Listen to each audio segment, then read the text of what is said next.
Everybody Hates Rand is a Wheel of Time podcast that will contain spoilers for all 14 books. So if you're anti-spoiler, stop this, read all 14 books, and come back. We'll be here, waiting.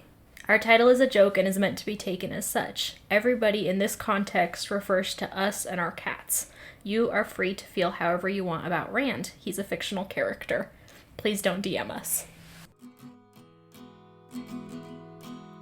The world is a mess, Dark One stretching out his hand. The dragon's reborn, the fire's been fanned, but everybody hates Rand. Everybody hates Rand. Everybody hates Rand.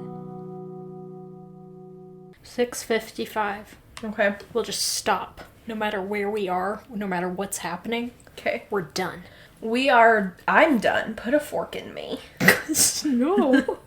No, put a fork in this bitch. In the interest of saving time, this is Everybody Hates Rand, your friendly neighborhood Wheel of Time podcast. I'm Emily Jushaw. And I'm Sally Goodger. And if you are a representative of the company Pedialyte, please contact me, because I think I would be a very Financial good sponsor for you. Oh, sponsor. I was just checking that these are, in fact, the only Perrin and Fail chapters in this book, which is so wild to me, because it's Perrin on the cover. Yeah. It's a real fake out. And as a Patreon patron noted, I'm sorry, I forgot who, that guy on the cover is probably Bulwer, the one who we couldn't figure out who it was. Yeah. The fucking old-ass brown cloak. Yeah. Balding man. I can't remember who did it either. I'm sorry. I'm so sorry, but thank you for pointing out what probably should have been pretty obvious, but, I mean, yeah, it's sort of up in the air. It could still be Elias. He looks very much more, like, wildernessy. Mm-hmm, That might be the shades of brown, though. It's Bulwer trying to blend in. Bulwer's trying Nobody to be knows discreet. he's spying. Yeah, he's a very good little spy. We are, unfortunately, with Perrin in these two chapters. Yeah, we're with Perrin. We're with a somewhat more, well, how to put this? We're with a, sort of brisker form of Perrin. More is happening, and he is telling us more. This version of Perrin, since he is not over his trauma. Perrin, which I think is true of all of our main characters, more or less, in this book, and perhaps tends to be broadly true in humanity in general. Perrin is sublimating a lot of his problems.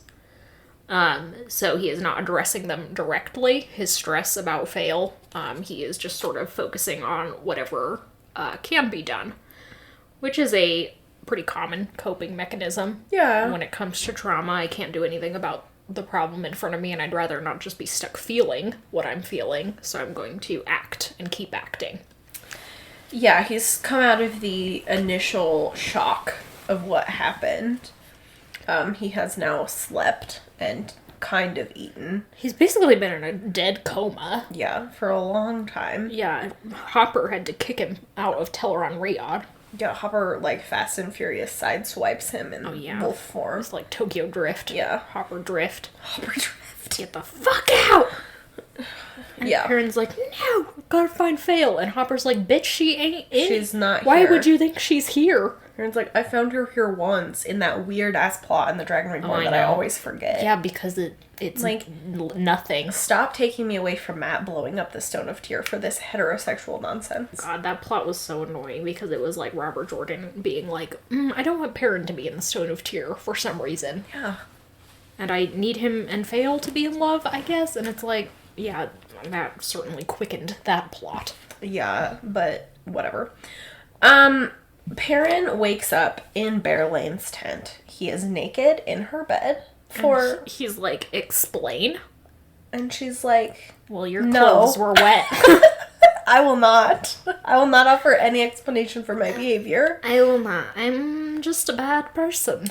That's my explanation. Bearlane is on the most bullshit behavior she's been in the entire series. Yeah, this is one of Bearlane's probably top 5 worst moments yes. list. Perhaps top 3. Berlin is completely manipulating the situation to make everybody think she and Perrin have slept together. Yeah, which is a bizarrely, like, cruel thing to do. Yeah. Given how puritanical everyone is, especially on Perrin's side of things. The Two Rivers folks are very traditional. Yes. In their monogamy and their loyalty to, you know, one's partner.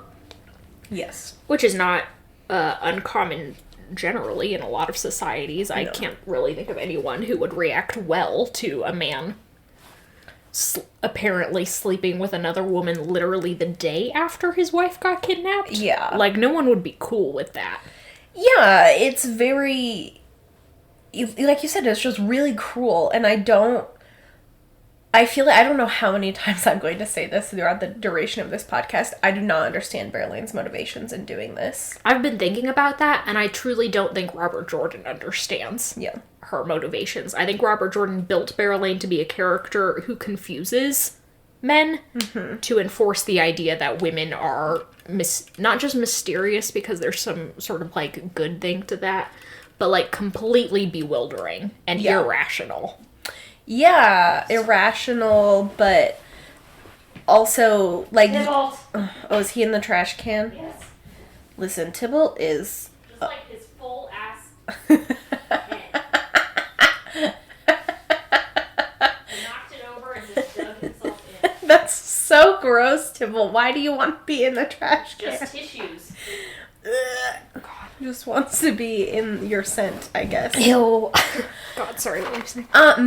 Like, yes, I agree that Robert Jordan is presenting Berlin as this sort of, like, irrational and unfathomable character, but I also feel like the word irrational undercuts some of the, like, cruelty and manipulation that Robert Jordan is, like, she's very intentional in what she is doing. It does not feel rational and like it makes sense, but she is, I don't know, I just also feel like Robert Jordan is putting a lot of intentional cruelty and intentional manipulation into Berlin to also highlight that women can't be trusted. Yeah, it's just, like, projecting a lot of, like... I think there's, in a way, he built the Aes Sedai specifically to be, like, women can't be trusted. That's sort of the thesis of the Aes Sedai when you strip it down to its bones. Yeah. None of the Aes Sedai are trustworthy. Even our girls who we start with, Edwina and Nynaeve, who we would consider trustworthy, by the process of being in the White Tower and going through the things that they go through, become untrustworthy to the male figures. Yep. That's blatantly obvious with Matt, who gets left behind in Ebu Dar.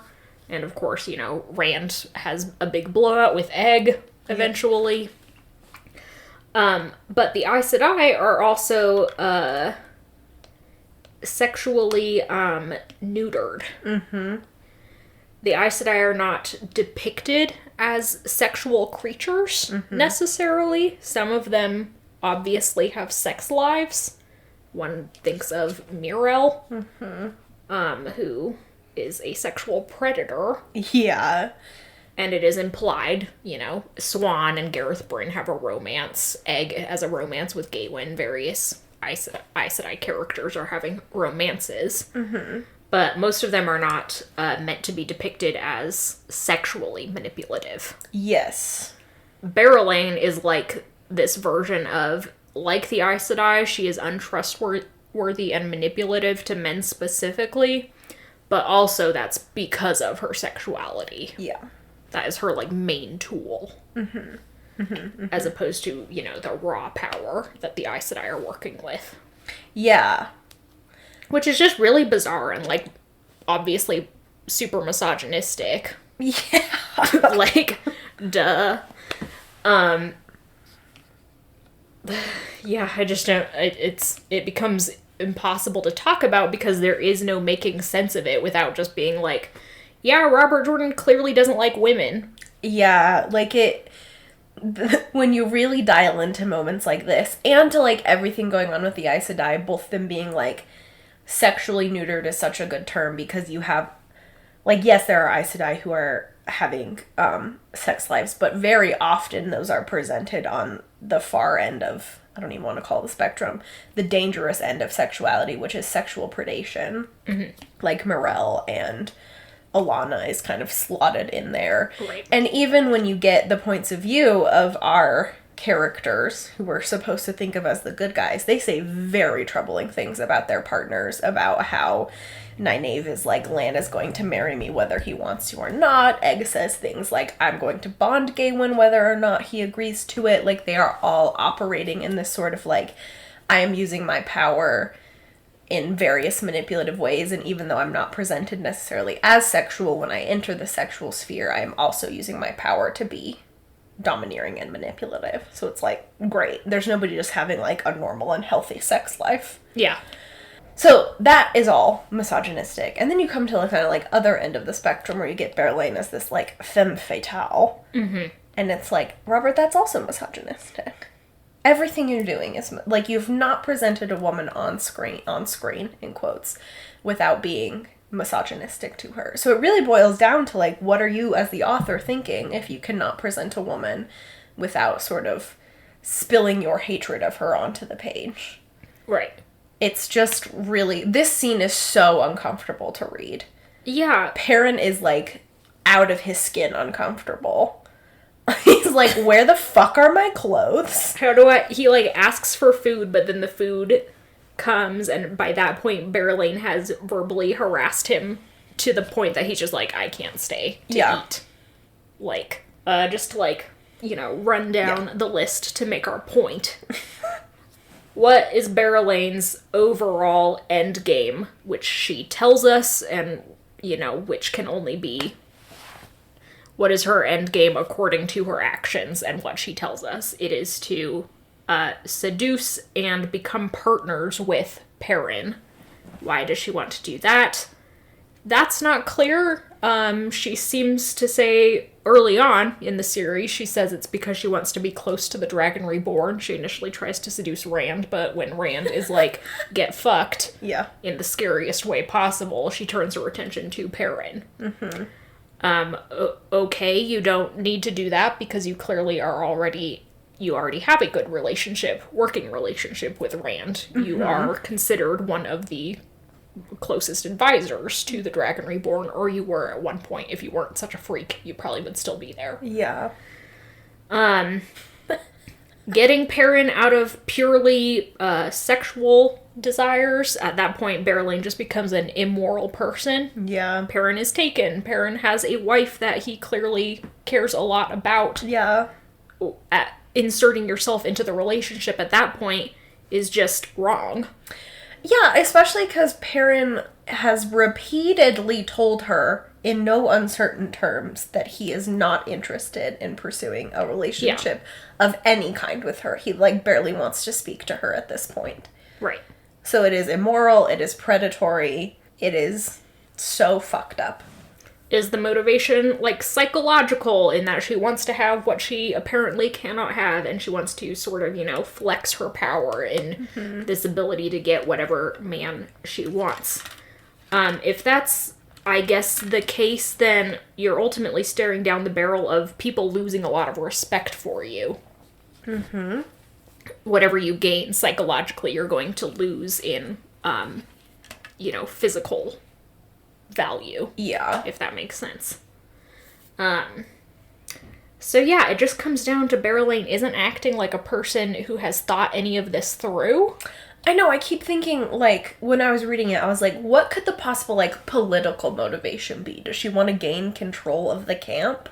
Like, that doesn't make any sense, because you already are basically running the camp. Yeah. In many ways. Perrin is an okay leader, but he's not super competent politically. Like, he already relies really heavily on you for that stuff, so... Perrin's not, like, going to be any particularly good ally to Mayene, the country you represent, which Berlain is at her best when she is, like, speaking out as a leader of a country. Yes. And so it's like, why would you ally yourself with this guy who is not in charge of anything, except maybe this, you know, rising state of Manatharan? Yeah. I almost did the shows. Manatharan? Yeah, the pronunciation. Which is literally on the other side of the continent. Like, there's very little value in that. Yeah. So, Berlain's acting like a stupid person. Yeah. Yes. Stupid and mean. Mm-hmm. super mean to do what you're doing to Perrin at the cost of him losing face, his reputation, with people who now more than ever really need to rely on their leader. Yes. Like, you're in crisis mode now. Yeah. So all you're doing is undermining this. And Berylene at one point says, and according to Perrin, she says it very sincerely, that no one wants Fail to be returned more than she does. So then at that point, it's like, okay, is Perrin the centerpiece of a competition between you and Fail? Is this less about Perrin than it is about Fail? But that also doesn't really make any sense. I mean, it's nothing. Yeah, like, we can talk circles around it all day, I guess. Because, well, and, like, really, it boils down to this, like, trope of the, like, mean, pretty woman. She is in competition with other women. She doesn't know how to be friends with other women. Oh, yeah. She needs to be the most desired woman in the room, and therefore, because Perrin doesn't desire her, she has to do all this, like, absolutely unhinged shit. It feels like she's like, eventually he'll be trapped into just having the relationship with me because everyone thinks it's happening anyway. And then it's like, will he be happy with that? No. What? Will he be the person, a desirable person at that point? No. And also, like, just because, like, there are lots of ways in which I think it would play out that if you've just convinced everyone that it's happening, it's like, okay, it basically is happening at that point. Yeah. But even if everyone's convinced, Perrin's, for all his faults, has a pretty strong, like, internal integrity. Like, he's not gonna sleep with you, even if everyone in the entire world thinks that he is. Yeah. At that point, out of pure spite, he'd be like, God, no. Get fucked. So it's just this, like, beautiful women cannot be trusted. But also, ugly women cannot be trusted because look at all the eyes that eye! They're all ugly and miserable. Yeah. And they're all Robert Jordan loves to describe them as, like, not quite pretty. Yeah, handsome.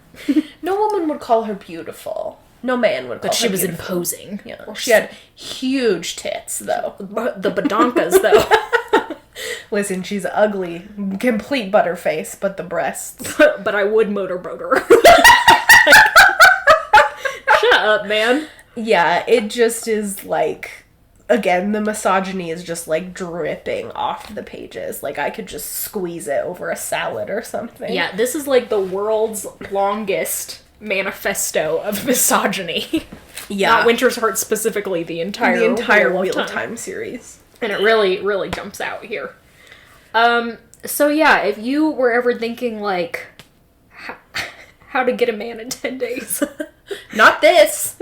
Knock him out and put him in my tent so everyone he knows thinks that he slept with me already. I would not put that on the list of viable strategies. No. Everyone would advise against that, actually. It's pretty bad. Plot-wise... Yeah, plot. Perrin gets sideswiped out of Teleron Rion by Hopper, who's like, you're a dumb fuck, get out of here. Perrin's like, where am I? And Bereline's like, you're in my creepy sex tent. And he's like, Perrin has a lobotomy tent, Bereline has a sex tent. No tent is safe when a woman is involved. Perrin's like, where are my fucking clothes? And she's like, they're over there. Doesn't, like, bring them to him or anything. She's like, please walk naked in front of me. And he's like, how am I even here naked? And she's like, well, you and Talonvor passed out on the top of the hill. I was the only one brave enough to come and get you. Which feels fake. Yeah, she was like, you were growling at anyone else who came to bother you. And I'm like Linny? Yeah, like Linny would not go up there, throw you over her tiny shoulder. Slap you in the face and be like, get locked. And like, time to go to bed. I know, like, Gaul is gone, the, best friend position. But we're introduced to a lot of, like, Two Rivers guys. Yeah, no one from home was like, okay, Perrin, stop growling. Yeah, come on. It's time to go to bed. Like, this is what I'm talking about. People not stepping up. Come on. Grady and Neil aren't there yet, but 2 books from now, they would definitely slap You think Jer Grady has patience for this? They're a little too.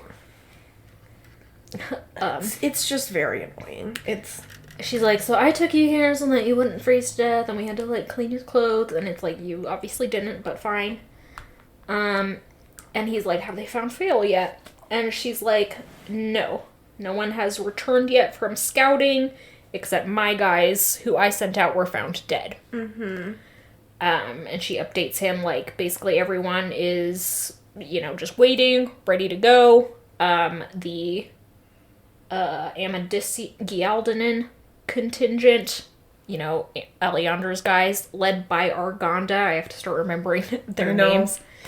They are sending out patrols, despite Berylane telling them not to. She's like, Arganda's, like, clearly lost it over the loss of Aleandra, and he's convinced no one else will be able to find her. And Perrin's like, yeah, well, that's kind of how everyone feels at this point. Yeah.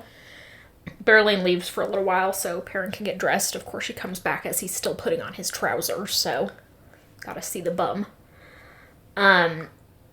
And they talk a little bit more, like, obviously these are useful updates to be having. Yeah. They're just sort of interspersed with Berylane saying absolutely wild shit and implying super gross stuff. Yeah. She says, Massima's guys have started arriving. And Perrin's like, started? It was supposed to be him and, like... 100 people. Yeah. And she's like, it's 1,000 so far. Maybe try, like, 3,000. Yeah. And he's like, great. Super. This will be just as fun as I thought it would be. And yeah. Berylaine's like, well, what do you want us to do? We all advised you to just kill the guy. So you kind of just have to deal with this now. Berylane, this is also when Perrin learns about the Shanshin, right? Yes. Okay. She is like, oh, by the way, big news. He has been meeting with the Shanshin. And he's like, excuse me? How'd you find that out from your... She has a couple of thief catchers, we're told. And she's like, no, it was actually reported to Fail while we were out hunting some of her guys in that little... her vassals or whatever. Yeah. And she's like, I can't believe you let me believe that little secretary guy was your spy master when you have a whole ring of spies. And Perrin's like, I have a whole ring of spies? Me? It's like, Baller was my whole spy team, actually. Baller was the one guy. Yeah. And now apparently I have a bunch of other... He's like, okay, Fail has been keeping secrets. Yeah. And it's like, yeah, dude. Duh. Yeah. He's like, okay, well, obviously it's big news that Masuma's meeting with the Shanshin, but he ultimately is just like, shrug emoji. Yep. Can't really do anything about it now, or won't do anything about it. He's still sort of like having trouble integrating all of his various problems into one single problem. He's still like, okay, Masuma's in a separate box than Fail being kidnapped, you know? But sort of the effect of these two chapters is that all his problems are getting smashed together. So that's big news, sort of. They're stalled out, but Masuma's guys are arriving, and I think that's the gist of what Berylane tells us. Yeah. Perrin leaves after a maid has seen him and Berylane together, and, you know, Perrin is like, oh, her maids clearly are thinking a certain thing and are going to say things to other people. Perrin doesn't do a lot for himself, which is a little victim blamey, I understand, to like get in front of this PR campaign. Yeah. To portray himself as a, you know, a guy who's faithful to his wife. Yeah. I don't know how much he could do. Yeah. Berylane is definitely better at this stuff than him, but it becomes a little bit frustrating, in my opinion, that, like, the Two Rivers guys, that this puritanical, you know, response to, Perrin supposedly sleeping with Berylane, very few people seem to give Perrin the benefit of the doubt. Yeah. No, I agree. It's extremely frustrating, and by beginning of Crossroads of Twilight, they've basically completely iced him out. Like, they do not speak to him when he walks through their camp. Yeah, and it's like... And it's just like, nobody, like, even asks him about it. Everyone is just like, okay, yeah, like, we just believe what Berylane is saying and what the maids are gossiping. We believe the rumors, yeah. And I agree, like, it's, like, what do you do at that point? It's just Perrin's word versus Berylane's word, and it becomes this, like, he said, she said nonsense. But there are, like, Perrin, and I get it, at that point, again, I also don't want to be victim blaming, because Berylane is definitely being a complete predator in this situation. But he's never just like, hey, nobody let me be taken to Berylane's tent again, that was ridiculous, please don't let that happen again. Or like, I'm not, so we're just being like, we're not sleeping together. Yeah, it's like, we've seen moments where Perrin is kind of like a powerful leader, public speaker, At a certain point, I would think the most on-brand thing for him to do would be just, like, call a sort of town hall. Yeah. And be like, okay, listen, I know there are rumors. I did not sleep with Berylane. If you want to talk to me about it, come and talk to me about it, but Vale's my wife. I'm not sleeping with Berylane. Yeah. Personally, I would prefer if no one left me alone with Berylane. Yeah. Because she's such a creep. Yeah. And it's like, okay, well, that might not work, but at least you're doing something. Yeah, it just feels a little bit out of character, honestly, for Perrin to never say to anybody, except for Basil Gill, who's the first. Also, Perrin doesn't really, like, put together Oh yeah, he's the a total rumors idiot. until Basil Gill is like, everyone's acting weird because they're spreading rumors that you and Berylane slept together. And Perrin's like, that's ridiculous. And never does anything. It's just weird. It's just like frustrating plot, and like Berylane just gets to be in control of it. Perrin is given no control over the situation at all. Yeah, it seems to be Robert Jordan grasping for some sort of quote-unquote comedic situation to sort of lighten the mood in this otherwise very grim setting. Yeah. But as usual, Robert Jordan's idea of comedic sort of falls back on, like, women are bad guys and men are bumbling idiots. Yep. Which is obviously not fun to read about, especially this far in the series when I've been reading about it for the last 8 books. Yeah. Yeah, Perrin goes and finds the Two Rivers guys. Daniel, I think, is our main point guy. And he's like, hey, da-da-da-da. They get ready to go, essentially. Perrin notes, some people are having weird reactions to him, but again, doesn't put it together until Basil Gill approaches him. Linny comes up briefly, and the effect of that conversation is that she is super rude to Perrin. And Perrin's like, oh, that's weird, and moves on. And it's like, okay.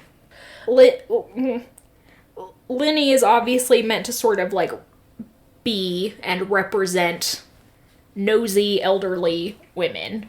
Linny, however, is also supposed to have been part of, like, the Camelin, service sector for quite a long time. At a certain point, one would think that strategically she would know when to keep her mouth shut. Yeah. You can't just, like, mouth off to your employer. Yeah. And not expect to get fired. Like, if I were Perrin, I would probably fire her over that. Like, you just be like, okay. That's it. And not only is she super rude to him, she refuses to give him food. Yeah, she's like, oh, well, you've already eaten, obviously. You'll get a bellyache from eating in other people's, bad insinuations of him sleeping around. And he's just like, I don't really get it. But I would be like, if you can't bring me food and do your job, then what am I keeping you for? Yeah. Get lost. Yeah, find someone else. I mean, obviously, Perrin's a good person. He's not gonna, turn loose an old woman who... Into the snow you go, Linny. Yeah, where Massima's running around. Oh, Berylane, by the way, noted that her people who were out searching were not killed by the ale. They were killed by, They were probably killed by Massima's guys, who are notoriously just nonsensically violent. So that's fun. Oh, boy. Yeah, Linny is another example of women behaving irrationally. Also, Linny, don't you have other things to worry about?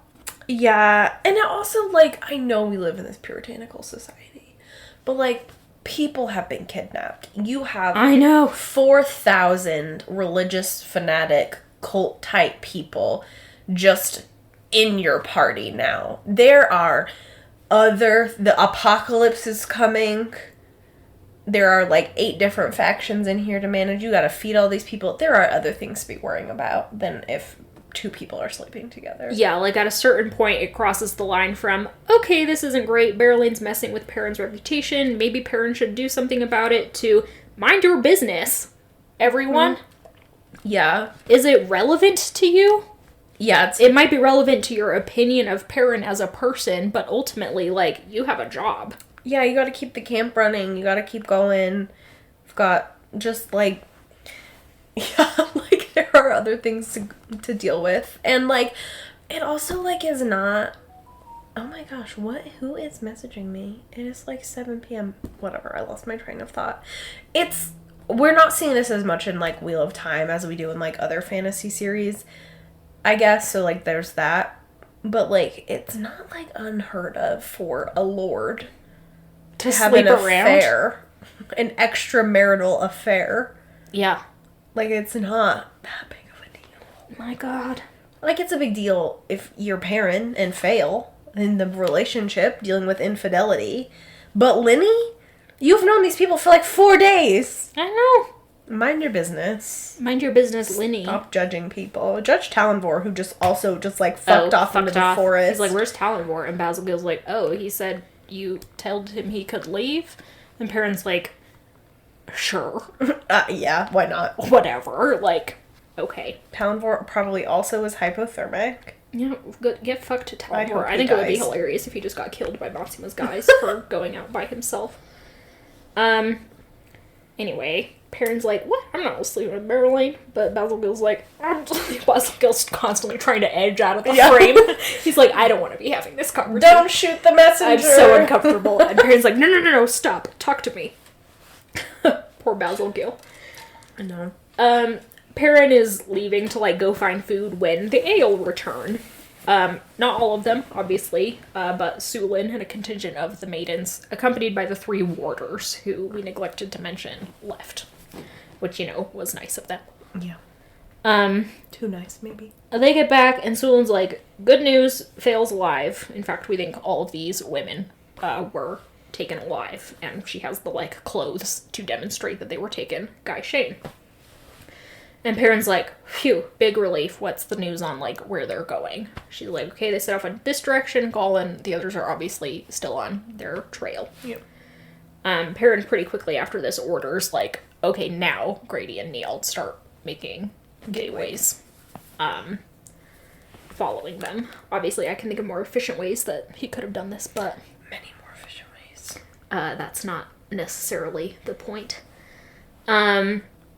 Amongst other news that Sulin gives, Perrin does ask, were any... He's like, okay, he was taken. Sulin's like, there were bodies, and then a couple of men. Mm-hmm. Presumably, like, Berlane's guard, or whatever. Aleandra's guard. And Perrin's like, oh, so they only took women? And sort of immediately is like, that's scary, is sexual violence. That's what his mind jumps to. And Sulin's like, no, they're Guy Shane. They aren't going to do that to them. Which, they are already sort of transcending a lot of cultural taboos here by taking quote-unquote wetlanders, Guy Shane, so I wouldn't count out sexual violence as a possibility. But I do also understand why Sulin might try and reassure Perrin. Yeah, of course. It does bring up the idea that there were men present at the party, and a lot of the problems that we brought up in the last section talking about Fail would not be resolved, but would be eased if it weren't a group of all women who got kidnapped. Yes. Like if instead of Lucille and Arella, those two, gals from Fail's coterie, it was 2 guys instead. Yeah.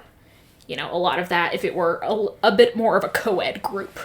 Yeah. Then we would be, I think, a lot less skeeved out. Yeah, well, especially if there was just, like, similar treatment, between the men and the women. I think that's what you're getting at. It's just like, it's not... And, like, as much as this sucks, because nobody should be stripped naked in the snow, there's a certain degree of more discomfort when women are ever stripped naked by their captor. Mm-hmm. Like, there's more violence implicit in that. So it's... it would be mitigated a little bit if it was, like, everybody. If I was only allowed to make one edit to this, whole subsection, I would replace Bane and Chiad with Gaul. Gaul gets kidnapped, and Bane and Chiad go on the warpath. And also, I just think it would be really funny to have Gaul, Perrin's best friend. Yeah. With Fail and the others. Yeah. Be like, Gaul and his little group of kidnapped women. Just doop-a-doop-a-doo. Gaul, 6'9". Yeah, getting taken, Guy Shane. Thrown over someone's shoulder. Feet dragging on the ground. You're right, that would improve everything so much. Yeah, that's just what I feel. So that's what my headcanon will be. I That's guess. perfect. Yeah, every time I read Bane and Chiad, I'll be like, it's Gaul instead. It's Gaul. Just believe that it's Gaul. We believe hard enough. It's like the Polar Express or whatever. The Polar Express. What a deep cut. I haven't thought about that movie in Yeah. years. Oh, Tom Hanks. I know. Some of your worst work. The other big news that Sulin reports is that they have spotted evidence. Back up. Sulin reports also that this group of Ale is very big. Yeah. And she shows evidence based on, like, the arrows that she's gathered, that the vast majority of them are Ale, but there's also some from other clans or whatever. Sorry, I can't keep those straight. Yeah, the vast majority are Shaido. Yeah, sorry. What did I say? It's okay, you just said Ale. I just want to clarify. The vast majority are Shaido, then there's, like, Goshian and whatever. Perrin quickly jumps to the conclusion that this means that it's mostly Shaido accompanied by, these red headband type people who ditched Rand, I guess. Yeah. Which one does wonder why they all joined up with the Shaido rather than just, like, going back to the Ale waste. Bye. I don't really Maybe get that. they're also being held captive in a weird way. I don't know. The Shaido just sort of absorbs people into this big blob, and then you can't escape. You're stuck in the Shaido Blob. Gross. You can't get out. Stop. You're glued. Perrin's like, how are there so many Shaido? Like, because Sulin's like, it's not just, like, warriors, we're talking about the whole set, which includes women, children, blacksmiths. The three genders. Yeah, exactly. People who aren't fighters are included in this group, which is part of why the Shaido contingent is so huge. Yes. But, not enough of a huge part. Perrin's like, that's super weird, and Sulin's basically like, shrug, we don't know. Yeah. But here's the follow-up big news. The Shanshin are also around, based on reports that we're getting, based on weird tracks we're seeing of their psycho animals. Mm-hmm. And they're more or less moving in similar directions. And Perrin's like, well, this sure does seem like, the web of a plot sort of cinching tighter around me. This sure seems like something is going to go down wherever all these groups are going to meet up. But he's also not terribly concerned about the Shanshin, which one should be, but constant mistake. Big mistake. Big mistake on Perrin's part to be like, the Shanshin are the lesser of all my problems, when they should in fact be the biggest of all your problems. Yeah, that's literally everyone. Rand's like, I can just not worry about the Shanshin. And I'm like, or you could worry about the Shanshin. Yeah, or you could worry about the invading empire. But that all taken care of. Again, everyone's getting ready to go. Perrin's like getting ready to go see Massima himself, but everyone's like, I want to go there by yourself. You're gonna get murdered. Yeah. When who should appear but Massima himself and a, contingent of his guys. He and Perrin talk. Massima's like, I couldn't keep everyone from just coming along with me. And Perrin's like, did you try? It's like, they're all such believers who want to go see the Dragon Reborn, and how could I say no? And Perrin's like, I bet what they wanted to do was continue murdering. I bet what they want to do is pillaging the countryside. Yeah, pillage the countryside. But whatever, dude. Yeah.